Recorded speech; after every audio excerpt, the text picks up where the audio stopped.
Hello S2 Moral Studies and welcome to your next lesson on crime. Today's lesson we are looking at the question, are the police tough enough?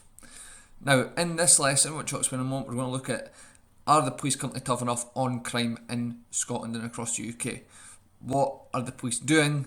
Is it working? Do the police need to be tougher on crime? So in your jotters or in a Word document if you're typing this up, if you want to take a new heading which is, are the police tough enough? Now our aims of this lesson, so by the end of the lesson you should be able to do the following. So firstly, describe the different methods used by police across the UK. So what methods do the police actually use to tackle crime? Identify the advantages and disadvantages of the methods used. So what's good about the methods and what's not so good about the methods. Decide which strategy you think is best to deal with crime. So you're going to look at two opinions, you're going to decide which strategy you think is best to deal with crime. Okay, so your first task for today.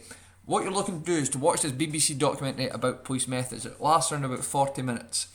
Now, as you're watching, what you're looking to do is to complete the table below. Now, there's a copy for you to fill in, which is attached to the assignment tab as well. So down the left hand side, you've got policing method. So we've got here stop and search, tasers, violence reduction unit, body cams, drones, and facial recognition technology. So we've got a box which says description of methods. So you just need to say a wee bit about it. Advantages, so what's good about this method, and any disadvantages, so what's not so good about this method. So you want to pause the video at this point, take this table down in your jotter, or if you're doing this on a Word document, as I said, there's a copy attached to the assignments on Teams, and then the link is there. The link is also in the instructions for this week's work, so you'll be able to watch the documentary and fill in this table as you're watching that. Okay, so once you've done that, the first two aims today, decide the different methods used by police across the UK and identify the advantages and disadvantages of the methods used. We shouldn't be able to do that based on the work that you've just done there with your table. So the last aim today is to decide which strategy you think is best to deal with crime. Now, task number 2, which approach to policing is best? So do you support Aisha's view that the police need to get back to basics and be tough on crime?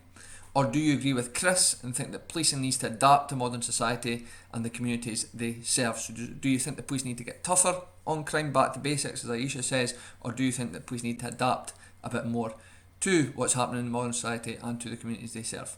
So what you're going to do is write a short paragraph between 75 to 200 words, explain what you think and why. So do you agree with Aisha or do you agree with Chris, and what's the reasons for your answer? Okay, so over to you. Well done on completing the work for this week in this lesson. Don't forget to submit your work on Teams and get in touch as well if you need any help with your teacher. Remember what you're looking to upload. Task 1, your completed table using the documentary to help you to do that. And then task 2, which approach to policing you think is best. Any questions at all, please just get in touch. Thank you very much.